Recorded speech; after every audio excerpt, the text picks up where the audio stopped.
தமிழர் கழகம் ஜஸ்டிஸ் கட்சியில இருந்து வைக்காங்க. அப்ப காலை அமர்வுல வந்து பேரை சொல்லியாச்சு, தமிழர் கழகம்னு பேரை வச்சாச்சு. மதிய உணவுக்கு எல்லாரும் சாப்பிட போறாங்க. அப்ப சில பேர் தெலுங்கர்கள் போய் சேர்ந்து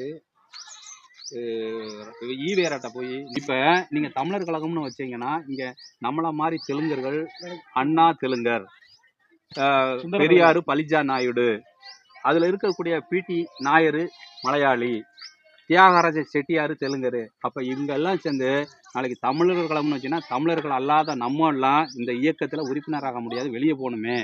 ஏன் அண்ணா பெரியார்கிட்ட போய் கேக்குறாங்க. அப்ப அவர் சொல்றாரு, ஆமாப்பா தப்பு நடந்து போச்சு, இதை நம்ம நினைக்கலையே. இப்ப இதுக்கு சரியான ஆளு நம்ம அண்ணா தான் சரியான ஆளு, அவன்கிட்ட போய் சொல்லுங்கன்னு சொல்லி பெரியார் டைரக்ஷன் பண்ணி விட்டு காலையில தமிழர் கழகம் இருந்தத மதிய பின் அமர்வுல திராவிடர் கழகம்னு பேர. அப்ப அவன்